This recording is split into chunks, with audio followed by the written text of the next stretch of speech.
Welcome to the last land of India. This is Dhanushkodi.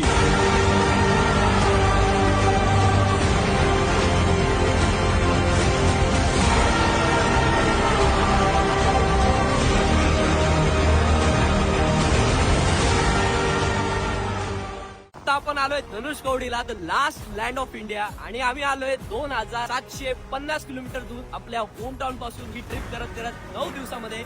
आणि इथला view awesome आहे. काय अप्पा, बरोबर आहे का? तर बघूया तो व्ह्यू.